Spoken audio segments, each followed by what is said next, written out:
ਸਤਿ ਸ੍ਰੀ ਅਕਾਲ ਦੋਸਤੋ, ਤੁਸੀਂ ਦੇਖ ਰਹੇ ਹੋ ਆਜ਼ਾਦ ਆਵਾਜ਼ ਦਾ ਪੋਡਕਾਸਟ। ਮੈਂ ਪ੍ਰਦੀਪ ਧੁੰਨਾ। ਅੱਜ ਇੱਕ ਤੁਹਾਡੇ ਲਈ ਬਹੁਤ ਹੀ ਵਧੀਆ ਗੱਲ, ਬਹੁਤ ਵਧੀਆ ਜਾਣਕਾਰੀ ਲੈ ਕੇ ਆਏ ਹਾਂ ਵੀ ਇੱਕ ਲੋਕਾਂ ਦੀ ਖਾਤਰ ਸਾਈਕਲ ਤੇ ਨਿਕਲਣਾ, ਜਲ ਬਚਾਉਣਾ, ਨਸ਼ੇ ਦੇ ਖਿਲਾਫ ਕਈ ਤਰ੍ਹਾਂ ਦੇ ਮੁੱਦੇ ਆ ਜਿਹੜੇ ਉਹਨਾਂ ਨੂੰ ਲੈ ਕੇ ਪੂਰੀ ਦੁਨੀਆ ਦੀ ਜਿਹੜੀ ਯਾਤਰਾ ਸਾਈਕਲ ਤੇ ਕਰਨੀ ਹੈ, ਆਪਣੀ ਜ਼ਿੰਦਗੀ ਦਾ ਰਿਸਕ ਲੈ ਕੇ। ਕਿਉਂਕਿ ਲੋਕ ਇਹਨਾਂ ਚੀਜ਼ਾਂ ਨੂੰ ਸਮਝਦੇ ਨਹੀਂ ਵੀ ਇਹ ਸਾਈਕਲ ਤੇ ਚੱਲੇ ਆ। ਤੇ ਮੇਰਾ ਖਿਆਲ ਆ ਵੀ ਕਈ ਥਾਈਂ ਤਾਂ ਲੋਕ ਮਜ਼ਾਕ ਵੀ ਕਰਦੇ ਹੋਣਗੇ, ਕਿਉਂਕਿ ਅੱਜ ਕੱਲ੍ਹ ਵੱਡੀਆਂ ਗੱਡੀਆਂ ਦਾ ਦੌਰ ਆ। ਵੱਡੀਆਂ ਗੱਡੀਆਂ ਦੇਖ ਕੇ ਲੋਕ ਜ਼ਿਆਦਾ ਫੋਟੋਆਂ ਕਰਾਉਂਦੇ ਆ। ਇਹ ਸਾਰੀ ਗੱਲਬਾਤ ਆ ਜਿਹੜੀ ਵੀ ਇਹਨਾਂ ਦਾ ਕਿਵੇਂ ਜੀਵਨ ਰਿਹਾ, ਕਿਵੇਂ ਇਹਨਾਂ ਦਾ ਸਫ਼ਰ ਰਿਹਾ, ਐਲਾਹਾਬਾਦ ਕਿਵੇਂ ਪਹੁੰਚੇ, ਸਾਰੀ ਜਾਣਕਾਰੀ ਆ ਜਿਹੜੀ ਤੁਹਾਡੇ ਨਾਲ ਸਾਂਝੀ ਕਰਾਂਗੇ। ਤੇ ਤੁਸੀਂ ਵੀਡੀਓ ਨੂੰ ਸ਼ੇਅਰ ਕਰਨਾ, ਕਿਉਂਕਿ ਇਹ ਤੁਹਾਡੀ ਖਾਤਰ ਚੱਲੇ ਹੋਏ ਆ, ਲੋਕਾਂ ਦੀ ਖਾਤਰ ਚੱਲੇ ਹੋਏ ਆ ਸਾਈਕਲ ਯਾਤਰਾ ਲੈ ਕੇ। ਸਰ, एलाहाबाद पहुंचने ते ਤੁਹਾਡਾ बहुत बहुत स्वागत। आपका बहुत बहुत आभार है और मैं अभिनंदन करता हूं आपके सभी व्यूअर्स जो हैं, श्रोता जो हैं, उन सभी का। जी सर, पहला ਤੁਹਾਡਾ नाम? जी, मेरा सुभाष चंद्र एचरा हम जी लिखते हैं। जी सर। और मैं गांव कालीरावन है, जिला हिसार में, वहां से मैं आता हूं। जी। और अभी इस मिशन में हूं जो आपने बताया है कि नशा मुक्त हरियाणा और नशा मुक्त भारत, इसको लेकर के मैं अब हरियाणा में हूं और एलनाबाद में हूं। जी सर। सर, किवें मन दे विच विचार बनिया भी ये जिहड़ी साइकिल यात्रा करी जावे लोकां नूं बचाउण दी खातर? जी, साइकिल यात्रा की बात करूं तो मैं पिछले 4 साल से साइकिल यात्रा में हूं। जी। और इससे पहले मैं पूरे भारत का 22 राज्यों का मैं भ्रमण साइकिल से कर चुका हूं, जिसमें मेरा जो अभियान रहा वो जल और पर्यावरण संरक्षण, जी, इसको लेकर के। और मैं 22 राज्यों में गया हूं। हर राज्य में 15 और 20 जिलों का भी मैंने भ्रमण किया है, बड़े राज्यों में। और उसमें मैं लगभग 25,000 किलोमीटर मेरा ये सफर रहा, जिसमें मैं जितने बड़े लोग हैं या बड़े मंदिर हैं, मस्जिद हैं, गुरुद्वारा हैं, उन सब में मैं गया हूँ। 5 अकाल तख्त में गया हूँ। तो उसके बाद जब मेरा ये मिशन पूरा हुआ तो उसके बाद मैं कुछ दिन और अभियान करता रहा, जिसमें मैं गुरुग्राम जिला में डीसी साहब का मैं सीनियर सिटीजन एम्बेसडर भी रहा हूँ और मतदाता जागरूकता में काम किया। जी। और उसके बाद माननीय एडीजीपी साहब रहे हमारे श्रीकांत जाधव जी, उनके साथ भी मैंने ये ड्रग फ्री को लेकर के और हिसार जोन में मैंने यात्रा की है। अभी मैं ये कहें तो हरियाणा में अभी तीसरी बार हरियाणा में साइकिल जा। जी। सर, उम्र कितनी होगी ਤੁਹਾਡੀ? उम्र 63.5 साल अभी है। जी। ਹੁਣੇ ਚਲਾਉਣ ਲੱਗੇ ਹੋ ਸਾਈਕਲ ਕਿ ਜਾਂ ਪਹਿਲਾਂ ਹੀ ਬਚਪਨ ਦੇ ਵਿੱਚ ਇਹ ਸ਼ੌਂਕ ਸੀ? नहीं, मैंने साइकिल कभी चलाई नहीं है। सरकारी सेवा में रहे तो ज्यादातर मोटरसाइकिल रहा और उसके बाद गाड़ी का भी प्रयोग किया। साइकिल मैंने कभी नहीं चलाई। हाँ, जब मैं 2020 में अपनी सरकारी सेवा से रिटायर हुआ और तो उस वक्त मैंने रिटायरमेंट से पहले ही ये बात सोची थी कि रिटायरमेंट के बाद ऐसा क्या किया जाए कि जिससे हम जो है हमारी जीवन जो है वो सक्रिय रह सके और उसके साथ साथ एक कुछ ऐसा नया हम समाज को करें। तो उस दौरान ही ये कोरोना काल था उन दिनों में। और कोरोना काल में जब हम ज्यादातर घर में रहते थे और ड्यूटी मैं उन दिनों में फरीदाबाद में था, तो रात को मैं वहां पे सब्जी मंडी का इंचार्ज रहा। तो सब्जी मंडियां लगती थी कोरोना के टाइम, तो हम मंडियां भी सरकार के ऐसे निर्देश हुए कि रात को लगाई जाएं ताकि दिन में ज्यादा जो है क्राउड ना हो। तो रात को मंडियां लगती थी और दिन में जब हम आराम करते थे, घर वगैरह जाना नहीं होता था, वहीं किसान भवन में ही एक कमरे में मैंने अपने डेरा लगाया हुआ था फरीदाबाद में, जबकि मेरी फैमिली जो है वो गुड़गांव में रहती थी। ठीक। तो वहाँ बस ऐसे देखते रहते थे मोबाइल या टीवी वगैरह। तो खाली बैठे ये विचार मन में आया कि क्यों ना रिटायरमेंट के बाद पूरे देश की एक साइकिल से यात्रा की जाए और ये बड़ा रोमांचक भी रहेगा, बड़ा आनंद आएगा और कुछ नया सीखने को मिलेगा। तो इस प्रकार का विचार मन में था। और बस वो रिटायरमेंट के बाद जब मैंने ये बात घर पे कही कि मेरा ऐसा विचार है, तो घर वालों ने मुझे इसकी परमिशन दी नहीं और उन्होंने कहा कि नहीं, ऐसा तो गलत रहेगा। साइकिल पे कोई इसका क्या मतलब है, इससे क्या मिलने वाला है। और अगर पेंशन की बात थी तो कहने लगे कि अगर आप पेंशन अपनी यात्रा में खर्च करोगे तो फिर ये तो गलत बात है, और बाहर रहोगे, एक्सीडेंट हो जाएगा, कुछ ऐसा हुआ तो कौन संभालेगा। वो उनका सोचना ठीक था। और मैं इसी उधेड़-बुन में रहा कि कब घर वाले हाँ करें। मुझे लगता नहीं था कि मैं अगर बगावत करके घर से निकलूँ तो मैं अपनी यात्रा पर ठीक से काम कर नहीं। पाता। और मेरे मन में एक ऐसा जो दुविधा रहती कि मैंने अच्छा किया है या गलत किया है। तो मैं उनको मनाता रहा, और इसमें मुझे लगभग 4-5 महीने का समय लग गया। और उन्हीं दिनों ये जल जीवन मिशन, गवर्नमेंट ऑफ इंडिया का, प्रधानमंत्री जी जो भाजपा सरकार है उनका एक मिशन आया कि हर घर को नल से जल देना है। और जब मैंने इसका स्टडी किया तो मैं इस यात्रा को पर्यावरण संरक्षण पर करने वाला था। लेकिन जब ये बात आई कि जल और पर्यावरण ये तो दोनों एक ही सिक्के के दो पहलू हैं, तो फिर मैंने इसमें जल को जोड़ दिया। और इस अभियान में मैं फिर सिरसा से ही मैंने आरंभ किया था, और सिरसा करने के बाद फतेहाबाद से और पूरा हरियाणा मैंने किया। तो पूरा हरियाणा करने के बाद उन दिनों में एक एसीएस होते थे, देवेंद्र सिंह आईएएस, तो उन्होंने मुझे ट्विटर पे अप्रिशिएट किया कि भाई mister Subhash is doing a great job and we should learn from him. तो इससे एक मुझे पहचान मिली, और अधिकारियों ने जो है मेरा अच्छा वेलकम किया। जन स्वास्थ्य विभाग के अधिकारी थे, इरिगेशन विभाग के अधिकारी थे, तो उनका बड़ा प्यार मिला हर जिले में। और मेरा अच्छा उन्होंने मुझे पहचान दी, अखबारों में, खबरों में मैं रहा। और ये हरियाणा करने के बाद फिर मैं यहाँ डबवाली में एक गांव है चुटाला, तो चुटाला गांव में रात को रुका। और फिर मेरे मन में आया कि जब मैं हरियाणा कर चुका हूँ 3.5-4 महीने हरियाणा मेरा, तो उसके बाद मैंने कहा अब छोड़ देना चाहिए हरियाणा, और राजस्थान में मैंने हनुमानगढ़ जिले से राजस्थान में प्रवेश किया। ਸਰ ਕਿਸ ਤਰ੍ਹਾਂ ਦਾ ਲੋਕਾਂ ਦਾ ਪਿਆਰ ਮਿਲਦਾ ਜਦੋਂ ਜਾਂਦੇ ਹੋ ਕਿਸੇ ਪਿੰਡ ਦੇ ਵਿੱਚ ਜਾਂ ਸ਼ਹਿਰ ਦੇ ਵਿੱਚ? हाँ देखो, अब बात करूं तो साइकिल जो है वो एक ऐसा माध्यम था जो पर्यावरण के लिए भी सही है, हमारी सेहत भी सही रहती है। और सबसे बड़ी बात है कि आप धीरे धीरे आप साइकिल पे चलते हो तो लोगों को एक जो है ना आकर्षण तो रहता ही है। और साइकिल पे जब आपके बहुत सारे फ्लैग हैं, झंडे लगे हैं, गुरु नानक देव जी का झंडा था, गुरु जम्बेश्वर जी का झंडा था, और ये ऐसे संत थे कि जिनको हर व्यक्ति प्यार करता है और उनकी शिक्षाओं को मानता है।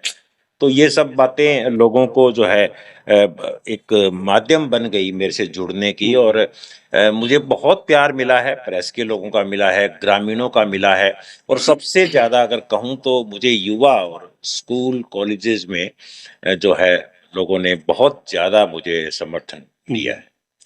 ਸਰ ਸਫ਼ਰ ਦੇ ਦੌਰਾਨ ਕੋਈ ਇਸ ਤਰ੍ਹਾਂ ਦਾ ਘਟਨਾ ਹੋਵੇ, ਕੋਈ ਵਾਕਿਆ ਹੋਵੇ ਜਿਹੜਾ ਵੀ ਜ਼ਿੰਦਗੀ ਦੀ ਹਮੇਸ਼ਾ ਯਾਦ ਰਹੇ? नहीं, मुझे ऐसा कोई बड़ी घटना हुई नहीं। हाँ, अलग बात है एक ਕੋਈ बार मैं, ਦਿਲਚਸਪ ਹੋਵੇ ਵੀ ਹਾਂ ਵੀ ਆ ਜ਼ਿੰਦਗੀ 'ਚ ਹਮੇਸ਼ਾ ਯਾਦ हाँ ਹੋਵੇ? हाँ, ऐसी छोटी छोटी घटनाएं बहुत ज्यादा हैं। कि जब मैं महाराष्ट्र में था, और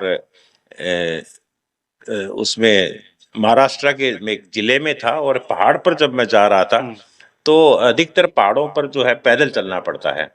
तो मैं भी साइकिल को एक हाथ से पकड़ा हुआ था और बराबर चल रहा था, तो किसी ने पीछे से काफी जोर से एक टक्कर लगी साइकिल पर, और उसके साथ भी उसकी चीख भी निकली। मोटरसाइकिल सवार था कोई, तो और मेरी साइकिल जो है 4-5 फुट दूर जा करके गिरी, लेकिन मैं बिल्कुल सेफ था। क्योंकि एक हाथ पकड़ा हुआ था तो हाथ छूट गया और साइकिल चली गई।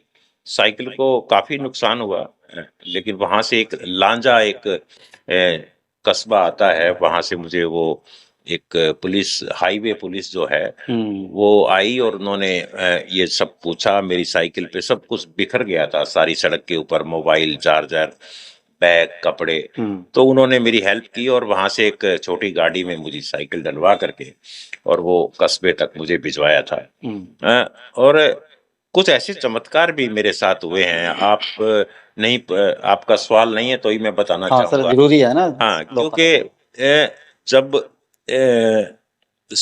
धारवाड़ जिला है कर्नाटका में, जी, तो धारवाड़ में जब मैं एक हाईवे फ्लाईओवर था उसके सामने से निकल रहा था, तो सामने से एक एक बाइक आया जिसके ऊपर एक व्यक्ति और उसके पीछे एक लड़की सवार थी। तो उन्होंने शॉर्टकट के चक्कर में प्रॉपर से उसको टर्न नहीं किया जी। और शॉर्टकट किया तो वो सीधा टक्कर मेरे साथ होने की ये था कि 2 या 3 फुट की दूरी पे थे वो, और बड़ी स्पीड से आ रहा था, और मेरे जो है ना हाथ पांव सब ऐसा हो गया कि आज तो सब कुछ खत्म है। लेकिन मुझे नहीं पता कि जो प्रकृति का आशीर्वाद कहूँ, गुरु नानक देव जी की शक्ति कहूँ, गुरु जम्बेश्वर जी की जो आस्था है, वो सब बातें कैसे काम करती हैं कि मुझे बिल्कुल सेकंड का भी कुछ हिस्से में एक बराबर से एक कार आई और उस कार ने उस मोटरसाइकिल को टक्कर मार दी। जो सीधा मेरे साथ टक्कर होनी थी, वो कार ने मुझे बचा लिया। बड़ी दुख की बात है कि उसके एक पैर में काफी ज्यादा फ्रैक्चर और टूट गया था पैर पूरी तरह से।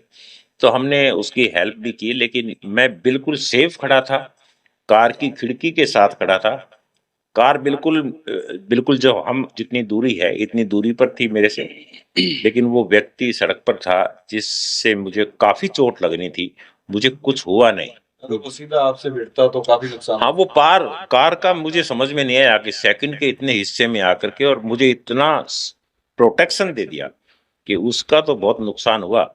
लेकिन मुझे लगता है कि अगर मैं वहां पे मुझे चोट लगती तो घर से इतनी दूर था, तो घर वालों की यही चिंता थी कि बाहर कुछ हो सकता है, लेकिन मेरे साथ प्रकृति चलती थी, पेड़ पौधे जीव जंतु। गुरु नानक देव जी ने कहा कि पवन गुरु पानी पिता माता धरत महल।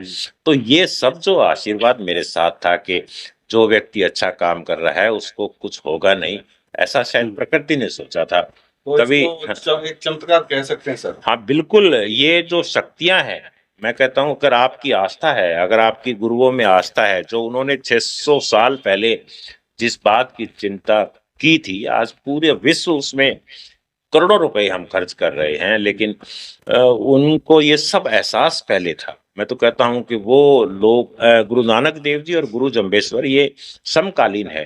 गुरु जम्बेश्वर उनसे 18 साल बड़े थे, और बस उनसे 3 साल पहले वो देवलोक को चले गए। लेकिन उन्होंने, मैं कहता हूं कि ये वो संत हैं जो आज तक के सबसे बड़े पर्यावरणविद, सबसे बड़े अर्थशास्त्री और सबसे बड़े वैज्ञानिक रहे हैं, और ऐसी शख्सियत इस धरती पर मुझे लगता नहीं है कि दोबारा आए।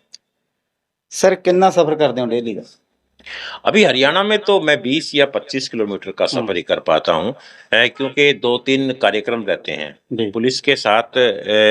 क्योंकि मुझे माननीय सीएम साहब ने रवाना किया अपने चंडीगढ़ आवास से, और उसके बाद जो मैसेज था पुलिस को, तो मुझे पुलिस के अधिकारी जो हैं वो, क्योंकि नशा मुक्त करने में पुलिस अपना काफी अच्छे से काम कर रही है, तो उनका साथ रहता है, और उनके ही द्वारा कुछ प्रोग्राम होते हैं, जैसे रानिया में अभी हम 4-5 कार्यक्रम कर चुके, तो उनके साथ काम करते हैं, तो इसलिए ज़्यादा चल नहीं पाता। और एक शहर में पहुंचने के बाद उसमें अगले दिन काम करने के बाद और फिर आगे मैं निकलता हूँ।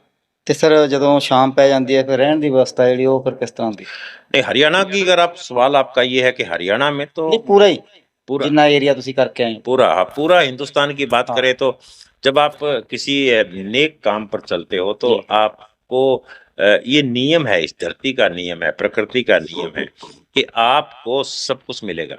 आप घर से निकले हो, अगर आपका जो मकसद है, वो उद्देश्य अगर आपका इतना अच्छा है, तो आपको मिलने वाले लोग, सड़कें और जो लोग हैं सब सिखाते हैं और सब व्यवस्था करते हैं।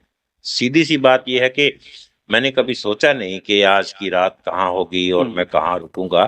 सब अपने आप होता गया। 6-7 बजने के बाद जब भी कोई शहर आता था, कोई कस्बा आता था, तो वो लोग मुझे देख करके जो रोकते थे, उन्हीं में से 5-10 लोग जो होते, उन्हीं में से कोई व्यक्ति ऐसा होता था जिस पर राजू भाई बैठे हैं।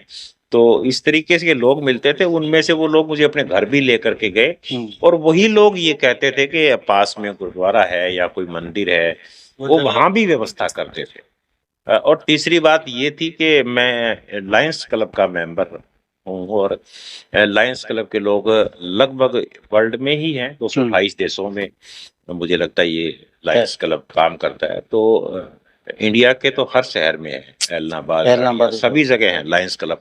तो वो लोग ग्रुप में होते थे और मेरी फोटो वीडियो जो है उनको चली जाती थी, तो उनका मेरे से कांटेक्ट होता था कि आपका लोकेशन अभी क्या है और आज कहाँ से आ रहे हो।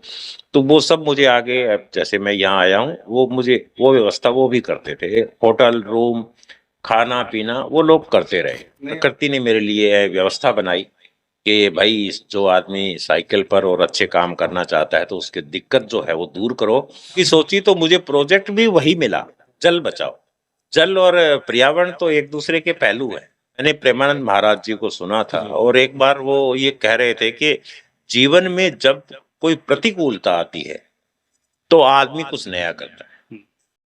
यानी कि अगर आपका जीवन बहुत साधारण चल रहा है, बहुत ही अच्छे से आपका जीवन सुख शांति से चल रहा है, तो फिर आप कुछ नया करने के बारे में सोचते नहीं है। क्योंकि हमें जब कहते हैं कि आपको अगर आनंद ही आनंद लाइफ में आ रहा है तो इसका मतलब ये समझो कि कुछ गलत होने वाला है। और जब आपको ये लगता है कि जीवन मुश्किल है, जब आपको लगता है कि आप इतनी परेशानी में आ जाते हो, आपको बहुत ही लगता है कि जीवन का मतलब नहीं है, जीवन बेकार है। और मोस्टली ये बात भी मैंने बहुत से ऐसे लोगों से मैंने सुनी है कि उन्होंने सुसाइड तक के बारे में भी सोचा है और उसके बाद वो कुछ नया करने को निकले हैं। तो देखिए, हर एक की लाइफ में ऐसे हालात आते हैं। ਕੀ ਕਹਿਣਾ ਚਾਹੋਗੇ ਜੀ ਦੇਸ਼ ਵਾਸੀਆਂ ਨੂੰ ਜਿਹੜਾ ਤੁਸੀਂ ਮਿਸ਼ਨ ਲੈ ਕੇ ਚੱਲੇ? देशवासियों को तो मैं एक ही बात कहना चाहूंगा कि आज जो स्थिति जो है, आज बात करें आने वाली पीढ़ी की, क्योंकि आज सब, अगर सरकार भी चिंता है तो हम नशे के ऊपर मैं यात्रा में हूँ।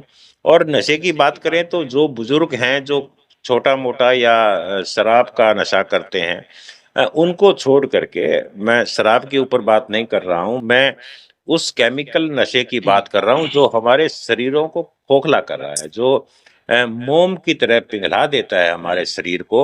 वो नशा खतरनाक है और उसी से बचना है, और बचना भी हमारे आने वाली पीढ़ी को है। हमारे जो युवा हैं, जो आ रहे हैं, जिनसे ये देश जो है उम्मीद कर रहा है कि भाई अगर भारत के अंदर 50 करोड़ की आबादी है, युवा की आबादी है, तो वो क्या करने वाले हैं। और युवा जो हैं वो सोशल मीडिया में बिजी हैं या कुछ अनावश्यक रील के अंदर बिजी है। तो ये चिंता की बात है।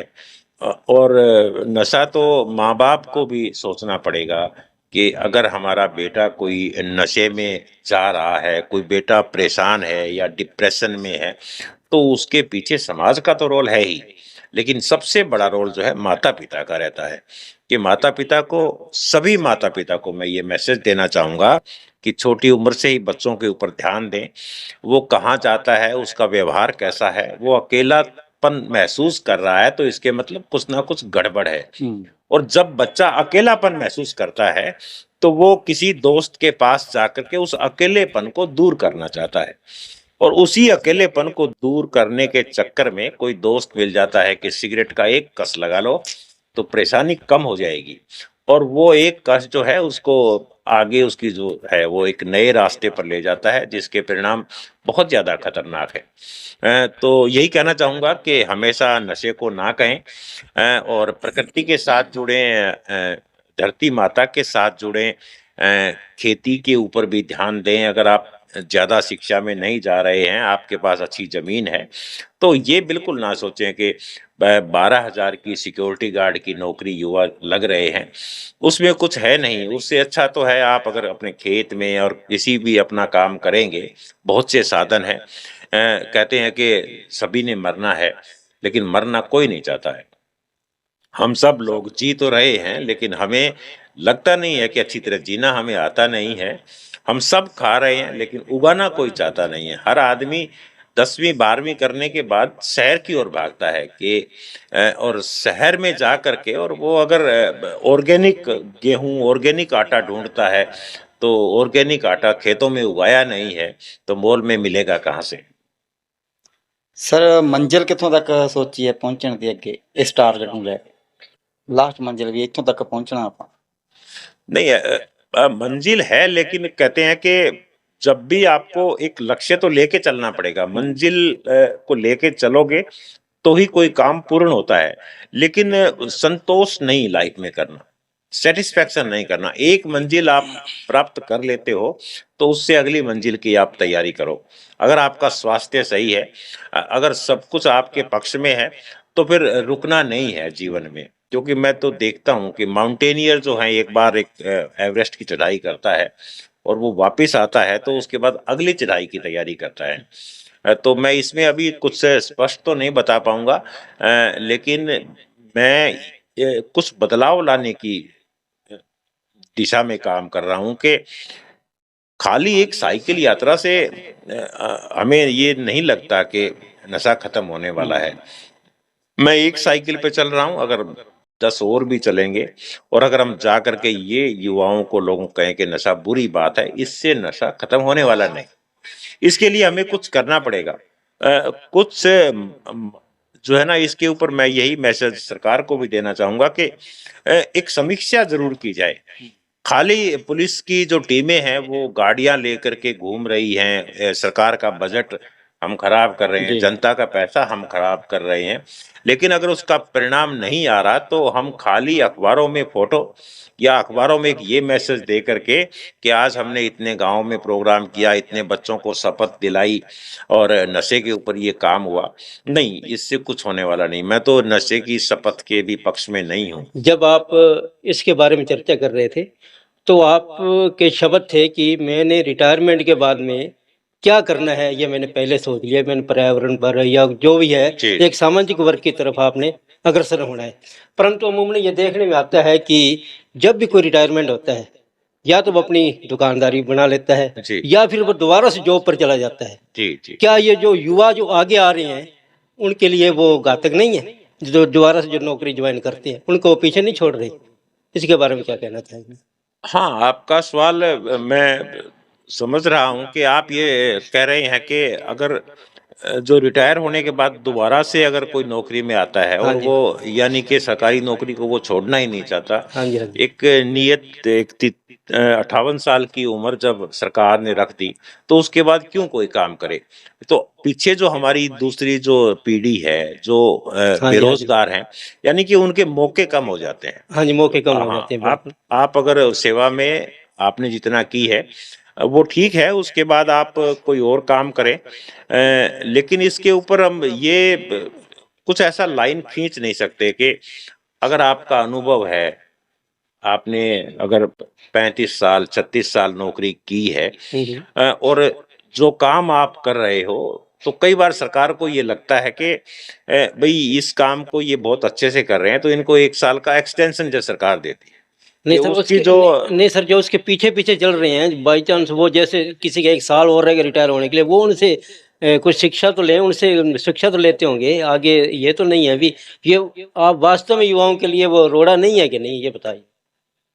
जैसे आप मान लिया आपने 58 साल के रिटायर हो गए और मैं 57 साल की नौकरी में हूँ, क्या मेरे को अनुभव नहीं आ रहा है जी जो आपके अंदर है? हाँ, वो तो है, अनुभव तो आ ही रहा है, फिर लेकिन हर आदमी अपने अपने अपने विचार से काम करता है। वो तो ये सोचता है कि मैं योग्य हूँ, मैं अच्छा काम कर रहा हूँ, तो मैं क्यों छोड़ूं? नहीं, लालच और नहीं है। अगर सरकार भी उसको मौका दे तो फिर तो वो करेगा काम। नहीं, सरकार मौका दे रही है, मान लिया उसको हाफ रेट में वो मिल रहा है या जी। कैसे मिल रहा है, सरकार अपना बेनिफिट भी देख रही है ना इसके हाँ, अंदर, हाँ। और वो अपना बेनिफिट देख रहा है। नहीं, सरकार को तो रखने में कोई बेनिफिट है नहीं। क्यों? वो हाफ में रखते रहे, युवाओं को अगर रखते रहे ज्यादा वो देनी पड़ती नहीं, है। हाफ में वो पेंशन तो उसको देनी देनी है। हाँ, पेंशन देनी है। अगर पेंशन उसकी 1 लाख रुपए है, हाँ जी, और अगर उसकी पेंशन 1 लाख है तो मतलब 2 लाख उसकी पे है। अगर उसको 75,000 रुपये पेंशन उसकी बनी तो लगभग 1.5 लाख सैलरी है उसकी, तो उसको 75,000 और देने पड़ेंगे। तो 75,000 में तो आजकल तो 20,000 में लड़के मिल रहे हैं, 25,000 में आजकल तो ये जो कौशल रोजगार निगम है या दूसरे तरीके से जितने कंप्यूटर ऑपरेशन पे लगे हुए हैं ऑफिस में, उनको तो सरकार बहुत कम पैसे में रख रही है, और बहुत से बेरोजगारी इतनी ज्यादा है कि वो लोग तैयार हैं काम करने। बिल्कुल तो ठीक है। उससे कोई वो नहीं है, लेकिन उनका अनुभव का जो फायदा उठाना चाहती है सरकार कि भाई ये इन्होंने इतना काम किया है तो ये इस काम को पूरा करके, काम अधूरा है कोई, उसको पूरा करने का विचार होता है। तो ये सवाल काफी विस्तृत है, आपका सवाल बहुत अच्छा है। नहीं करना चाहिए, मैं तो ये कह रहा हूँ कि दूसरे लोगों को मौका देना चाहिए। आपके जो पीछे जो लोग हैं जैसे वो भी, रिटायरमेंट की उम्र रख हाँ, दी वो तो कुछ उसके बाद करना। में आप हर आम लोगों आदमी, के बीच में युवा रहें। का एक सपना होता है, तो वो आप उस सपने को पूरा होने में रोड़ा बने हुए हो। मैं आपका कहने का मतलब ये हाँ, है। अभी हाँ, जैसे तो आप कर रहे हो और वो भी इस तरह करने लग जाएँ तो अपने देश के अंदर मेरे ख्याल में कुछ सुधार भी, निखार भी आ सकता है। नहीं, हर आदमी आजकल नौकरी के बाद कोई प्रॉपर्टी पे काम करता है, हाँ कोई जी। और तरीके से नौकरी करता है, कोई दुकान जैसे आपने कहा। हर आदमी इस तरह के काम को चुन नहीं सकता। ये विचार जो है, ये आपको जन्म के साथ ही मिल जाते हैं। मुझे तो लगता है कि ठीक, जो ठीक, लोग अलग काम कर रहे हैं, वो उनका जो है ना विचार, ये शुरू से ही उसके मन में होता है कि कुछ अलग करना है। ठीक, हर आदमी हर काम नहीं कर सकता। ठीक। इसके अंदर हम ये देखते हैं कि सरकार की तरफ प्रत्येक डिपार्टमेंट बनाए, हम्म। चाहे आप नशे को रोकने के प्रति ले लो, चाहे आप पौधारोपण के प्रति ले लो, चाहे और भी समाज के कार्य ले लो। हम्म। परंतु जो विभाग बने हुए हैं, जो भी अपना कार्य कर रहे हैं, अगर वो पूरी ताकत से अपना कार्य करें, तो आज निखार और ज़्यादा भी हो सकता है। सही है। हर हर व्यक्ति को की जो जिम्मेवारी है, वो तो सुनिश्चित करनी पड़ेगी। कोई भी है, अगर पुलिस है तो पुलिस को अपनी जिम्मेवारी सुनिश्चित करनी पड़ेगी। राजनेता को अपनी जिम्मेवारी, और धर्म, जो राज धर्म है, उसको निभाना पड़ेगा। राज धर्म की बात आप सीधी समस्त वाजपेयी जी ने कहा था कि राज धर्म जरूरी है, ईमानदारी जरूरी है, और सच्चाई पर अगर काम करें तो मुझे लगता है कि नशा के साथ साथ जो दूसरी बुराइयां हैं, कोई भी है, उसमें तो बदलाव आएगा। लेकिन सबको करना पड़ेगा, सबको करना पड़ेगा। मेहनत, ईमानदारी और निष्ठा से करना पड़ेगा। आप हमारे शहर एलनाबाद में आए, आपने हमारा शहर भी देखा। मेरे ख्याल में 3-4 दिनों से आप एलनाबाद में हो। आपको कैसा लगा, कैसा नहीं लगा, इसके बारे में? शहर तो सभी अच्छे हैं। हर शहर में मुझे धार्मिक और सामाजिक लोगों का मेरी मुलाकात होती रही है। सबने अपनी अपनी विचार रखे हैं। लेकिन एलनाबाद में कुछ एक चीज मुझे जो सबसे अच्छी लगी, वो जो प्रेस का मुझे प्यार मिला है, वो इतना और किसी शहर में मिला नहीं। आप कुछ भी कह सकते हैं कि अगर मैं यात्रा कर रहा हूँ, उसका मकसद जब ही हल होता है कि मेरी बात अधिक से अधिक लोगों तक जाए, और उसका सबसे अच्छा जो माध्यम है वो आपका सोशल मीडिया है, जिसमें एक आज की हम बात कर रहे हैं तो लाखों लोगों तक ये बात जाए। तो ये जो मुझे प्यार मिला है, बहुत से लोगों ने सड़क पर चलते और मुझे बहुत ही ज्यादा शुभकामना दी है, मेरी बात काम को सराहा है। ये शहरों में, कम शहरों में मिला है। यानी कि मैं बात करूं तो एलनाबाद में ये सबसे अच्छा रहा। चलो, आप फिर भी हमारे शहर में आए, आपको इसके लिए बहुत-बहुत धन्यवाद। आज़ादाबाद की तरफ से आपकी आवाज़ आम लोगों तक पहुँची। जी। हम ये अनुभव करते हैं, ये हम सोचते भी हैं कि आपकी बात पर लोग अमल करेंगे और कुछ ना कुछ आप में से कुछ सीख कर आगे बढ़ने की कोशिश करेंगे। इसलिए आपका बहुत-बहुत धन्यवाद। बहुत आभार। नमस्कार।